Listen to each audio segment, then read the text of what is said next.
大家好 ，StandOutPrep.com 本期微信讲座将给大家剖析一些家长和学生都不了解的美国名校招生内幕。西北大学的招生官每天阅读多少份申请表？在审阅申请表的季节，招生班到底如何工作？学生和家长每年去很多 college fairs 大学展销会，学生参加很多的大学的 info session， 在这种场合，学生了解的信息是招生官真实的想法吗？西北大学一份申请表由几名招生办的官员来审阅，以上这些信息对学生来说到底意味着什么？我是 StandOutPrep.com 创始人之一 Janet， 也是美国认证的大学咨询师。今天的主讲人呢，是我的一位朋友，原西北大学招生官，他阅读了上千份的学生申请表。首先呢，我们来回答一个学生比较好奇的问题吧。在西北大学每天招生办的官员阅读大概多少份的申请表？ So first I want to say good evening to everyone. While I worked at Northwestern, we read as many as 50 to almost 100 applications per day. It was very, very busy. And I think one of the best things to know about sending in your application is to send your application in early, because admissions officers, particularly late in the season, are reading hundreds of applications a day, and each application is only getting 5 minutes, 7 minutes, very short amounts of time. The other thing that I want to say is that there was a study actually done in the mid-'80s from Harvard, their public policy school, in which they noted this relationship with sending your application in early and its overall impact on SAT scores. So at that point, even though the scale was different, the impact of sending an application in early added an overall 100 points to the SAT score. Now, even though the SAT has changed, that's the relationship remains that sending in your application in early is the best policy, and that's really all I have to say about that. 当年在西北大学的时候，做招生官的时候，我的这位朋友每天阅读大概50份到80份申请表，所以这个工作是一个很重复性很强的工作，平均呢大概是7分钟一份申请表吧。有的时候如果可能学生的比如说高中的成绩啊、标化成绩啊达不到学校的要求的话，可能审阅的过程的时间会更短一点。所以呢，在这里呢，给学生提一个建议呢，如果提前寄申请表的话，的确会有一些优势。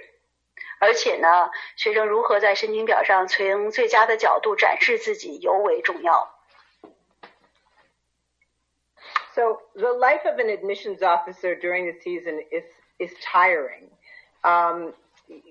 Admissions officers, you often think that they're, reading applications in this warm office with a fire, but they're most often reading their applications at Starbucks or in their car or between going from one high school to the next.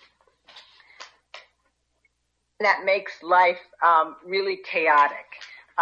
So the admission season, you're going to be bleary-eyed and tired. And you're also at the same time sometimes interviewing students. It's a tiring season, but it's also a very fun job because it's really a great opportunity to see what really fascinating things students are doing.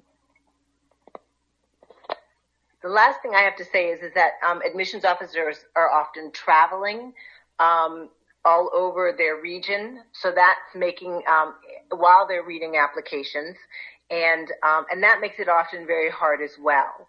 And I think that's pretty much all I have to say. 在审阅申请表的季节，招生官他们是如何工作的？感觉如何？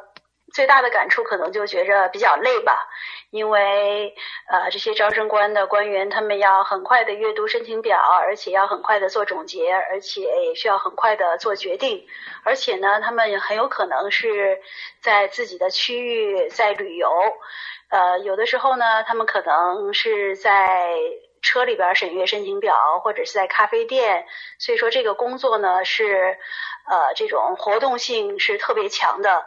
当然了，这个工作同时也是比较有趣，看学生不同的来自不同的背景，然后有不同的特长。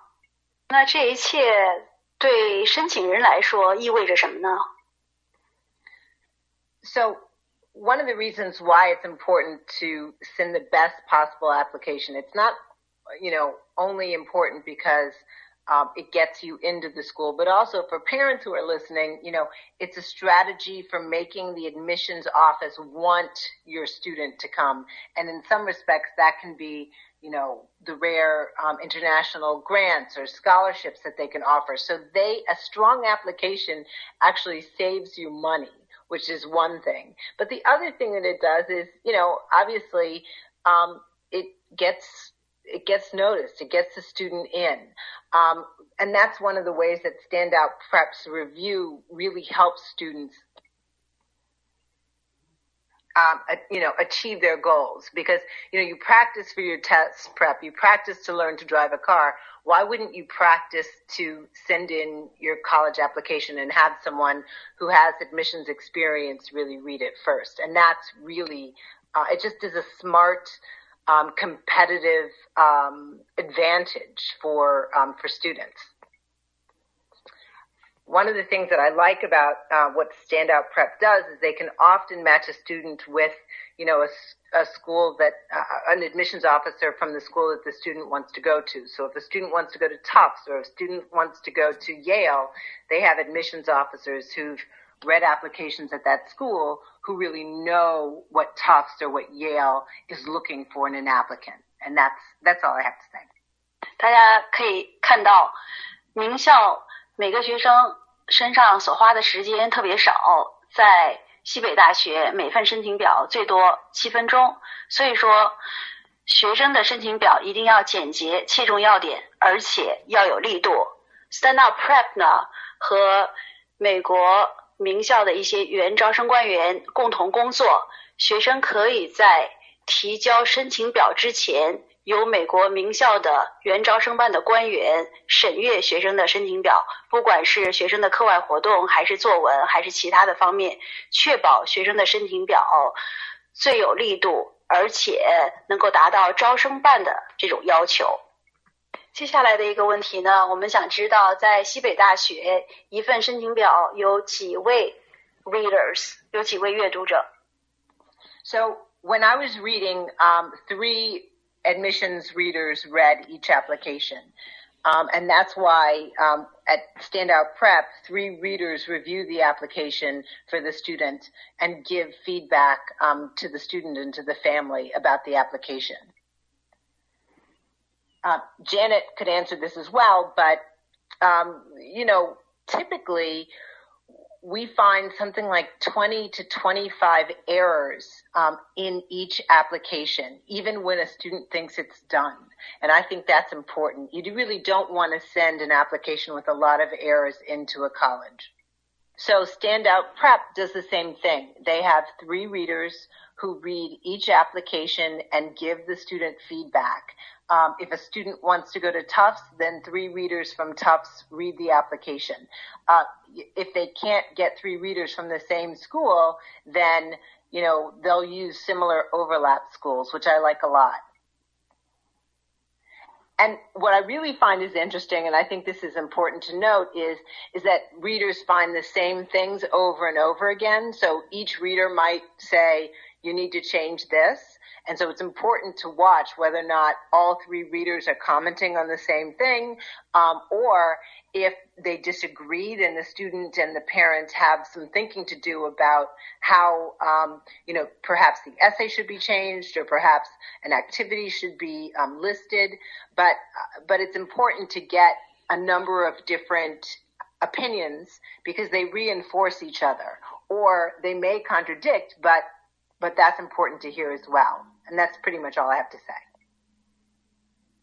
这个问题是一份申请表有几个 readers， 在西北大学呢，通常是有3个 readers， 第一个 reader， 第二个 reader， 然后呢送到这个招生部门的 director。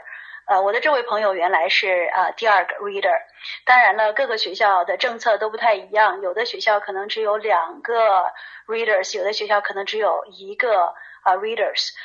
大部分情况下呢，这些 readers 他们对学生的评估基本上都比较一致，但是如果产生意见分歧的话呢，这个申请表呢就会被送到招生办的委员会做委员会的评估。通常呢，在申请表上，我的这位朋友指出，大概学生犯的错误平均都是20个左右吧。在此想补充一句，在西北大学呢，一般每一位 reader 读完学生的申请表之后，都要写一个总结。这个总结的长度呢，大概也就是50到100个字，而且写的是非常简洁。学生的长项是什么？为什么录取这个学生？为什么不录取这些学生？这些信息呢，是招生办以外的官员都看不到的信息，是学校非常非常保密的信息。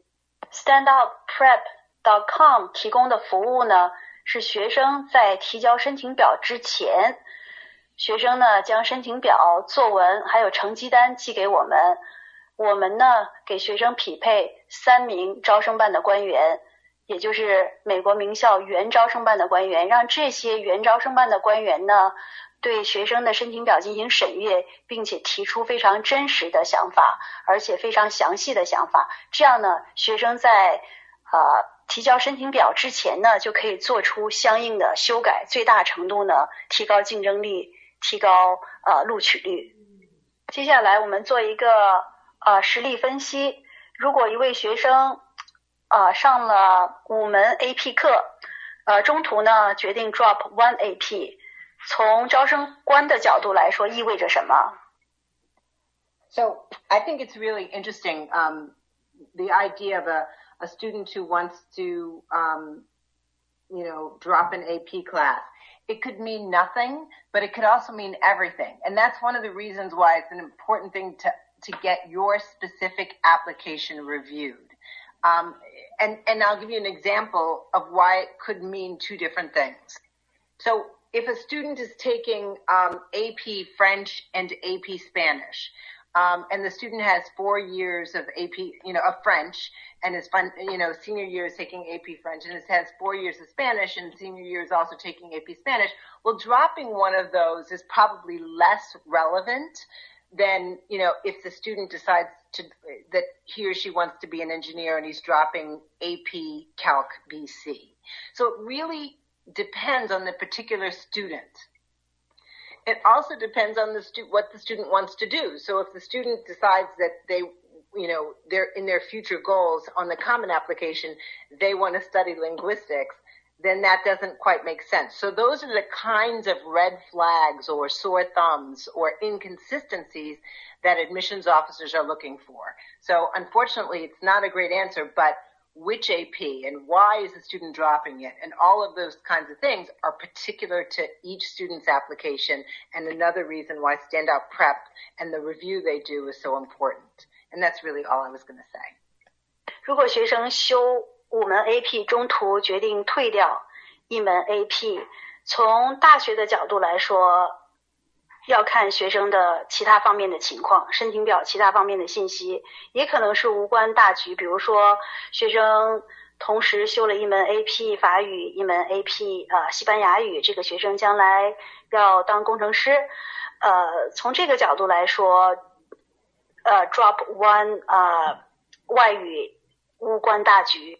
但是同时呢，也可能是非常非常的影响学生的录取率。比如说学生将来可能要学工程，他 drop 一个微积分 BC， 这样就会引起很多负面的影响。如果学生修1门 AP 法语，1门西班牙语，将来学生想学语言学，那 drop 一个 AP 外语可能影响会不太好，所以呢要看学生其他方面的情况，学生要 drop 什么 AP， 为什么 drop 这个 AP， 所以要从整个申请表来审阅学生。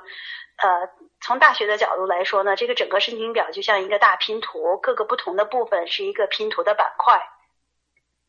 So it's very interesting. One of the biggest mistakes that applicants tend to make is they have teachers and parents and friends review their application instead of somebody who doesn't know them.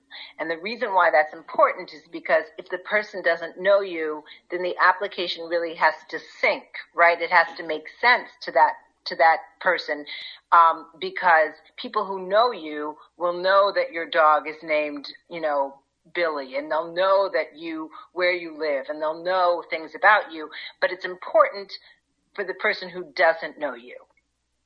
You really have to mimic the admissions process in order to make sure that you get the right feedback.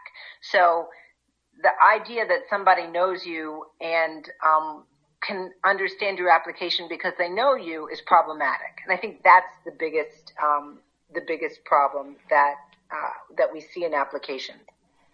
We also want to make sure there's certain parts of the application that have to sync. So for example, if you have a brother and your brother's in college, but you don't list him in the data section, or you have a sister and your sister is younger and you talk about her in an essay, but you don't list her in the data section. So the other thing that we see is inconsistencies in the application, and that always leaves a question mark. The other thing that I think that we see a fair amount is whether or not the essay is as strong as the student wants it to be, and as strong as we would like it to be. And often we see students upload everything. Like they try to send a book and they try to send a research paper, and notice that the application is really only going to get 7 minutes, 10 minutes, 3 minutes, something of that ilk. So it's not all going to be read. And you send it, but it may not all be read. You need to really focus on doing the best you can in the actual application rather than sending supplemental material that won't be evaluated. And that's all I'm going to say. Sorry, I thought of one other thing. We see a lot of typos, and we also see students who will mention another college, say they want to go to Yale and they mention Harvard, or say they want to go to Stanford and they mention Berkeley. So we see a fair amount of that as well. 我的这位朋友他在西北大学的时候阅读了成千份的申请表，那最常见的问题是什么呢？第一个比较常见的问题是学生申请表信息不一致，比如说有的学生在作文里边提到的一个自己的兄弟姐妹，但是在家庭信息部分呢没有提到自己的这个兄弟或姐妹。另外一个方面呢，作文一定要写得有力度，从作文上招生办知道这个学生的性格是什么，知道这个学生的强项是什么，而且作文呢要表现出学生和这个学校是匹配。一个常见问题是学生呢在申请表上上传的内容过多，比如说有的学生上传自己的 portfolio， 但是在西北大学每个学生的申请表最多只有7分钟，所以说所有的信息必须要有力度。还有一个常见的问题呢是有的学生可能是错字会有一些，当然了很多大学有这种 why us 的作文，为什么选择我们这个大学。在这种作文里边呢，有的同学可能就会 copy paste 其他作文的很多信息，比如说就会把斯坦福写成哈佛，把耶鲁写成其他的大学，所以说这些呢一定要避免。So each school evaluates an application differently. Some schools will read the essay first. Other schools will read for me, I like to look at the transcript first, and then really the data portion of the application, and then the essays. If the transcript didn't look a certain way, then I would be looking also at the testing in a little bit more detail, and I'd be trying to figure out, well, why isn't the why isn't the transcript stronger? Is there a reason? If I saw, say, the grades falling or not rising, I would be looking for an explanation in the application for what was happening with the student at the time. But there are many, many different ways to read the application and many ways to interpret it. So that's another reason why it's good to have somebody else do it who doesn't know you, so they can give you the feedback and you can improve your application. And that's really all I have to say. 这个问题呢，是你如何审阅申请表。各个大学都不太一样，有的大学呢是先审阅学生的作文，有的大学呢是先审阅学生的这个数据部分。对于这位西北大学原招生官，他是首先看学生的高中成绩和学生的标化成绩，然后呢同时要参考学生高中成绩的曲线是上升曲线呢还是下滑曲线。如果是下滑曲线，为什么成绩是呈下滑曲线？因为从这个角度呢，他们就想看学生是否能在学业上胜任大学的这种课程的要求，学生能不能成功的完成大学的学业。对于学生和家长来说呢，招生办这个审阅的过程非常的神秘，学生基本上都不知道自己为什么被录取，或者是为什么被拒绝，或者是为什么被候补，因为学生和家长无法看到招生官对自己申请表的真实的评论。好消息呢是，美国名校原招生办官员可以在学生提交申请表之前，由3名招生办官员审阅学生的申请表，并提出详细而且深入的建议。这样呢，学生可以及时的对自己的申请表对作文进行修改，最大程度提高自己申请表的力度，提高学生的竞争力和录取率。I think what they do is they look at the application. This is what former admissions officers do. They look at the application like admissions officers. It's just a very different perspective when you're reading as an admissions officer. You're looking for relationships. You're trying to understand the student and who the student will be on your campus. And that's with a more critical eye. It's very interesting when you go to information sessions or you do tours and visits to schools, they're really not giving you a lot of information about what they're looking for. But when you then do the standout prep review, you can see exactly how to make your application stronger, what they're looking for, what they want to see, what are the relationships that they want to see in your application or they fail to see in your application. One example of that is, let's suppose you had a grade in chemistry that wasn't very strong. They would make suggestions about how you could make the admissions committee, when you really actually do submit your application, be really comfortable with your ability to do work in science. So they really give you suggestions that are individual to your application. I think the final thing that they do is they give you peace of mind that you're sending in the best possible application. And really, unless you've been an admissions officer at Bowdoin or an admissions officer at University of Richmond or an admissions officer at Northwestern, you have not as much information about what they're looking for than those admissions officers who have worked at Yale or who have worked at Princeton or who have worked at Stanford. And that's all I really have to say. 那这些名校的原招生官到底能为学生提供什么服务呢？学生和家长在大学展销会上和名校招生官交谈的内容呢，和他们的真实的想法完全不一样。所以呢，如果能让原名校的招生官提前审阅学生的申请表，他可以帮着学生做出最有力度的申请表。比如说，如果一个学生化学成绩是 B， 那么你如何给招生办做解释？这个解释呢，必须是招生官可以理解的解释。对于12年级的同学来说呢，需要向我们提交申请表的 PDF，需要提交高中的成绩单和 essay。我们会提供3位原名校招生官的真实的详细的分析。对于9到11年级的同学呢，可以看一下自己是否在 Right Track。需要提交的内容呢，就包含标化考试成绩、个人的简历，最好呢能够提供 Common Application Data Portion 的那一部分，同时呢最好提供一份创意写作的 Sample。好，在我们讲座临结束之前呢，我们问最后一个问题，招生办的官员如何评估原校友的面试？The question is about admissions reviews, admissions interviews. One of the things that admissions officers have a tough time with really is when they get interviews from alums.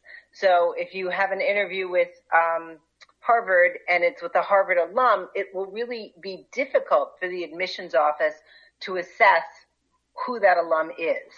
大家都知道，现在美国大学的面试有很多不同的种类，有的大学是需要邀请学生才能参加面试，有的大学呢是通过 Skype 面试，有的大学呢学生去校园面试，有的大学呢是校友面试，还有的国际学生呢是通过第三方机构面试，比如说 Initial View。那从招生办角度来说，他们如何评估校友的面试？到底占多大的分量？ They'll have a difficult time saying, oh, this alum, interviews very hard, or this alum gives an easy interview. So it's very difficult. 大学的招生官呢，很难评估校友面试。为什么呢？因为有很多不同的校友，各个校友呢，他的面试的技巧很不一样，而且这个校友是一个比较随和的面试官，还是特别严厉的面试官，所以从大学招生办的角度来说，非常非常难评估校友面试。如果这个面试呢没有太多的差错的话，校友面试，所以说基本情况校友的面试是属于中性。好，谢谢各位家长和学生收听今天 standoutprep.com 的讲座。大家如有什么问题呢，请直接和我们联系。再次感谢大家。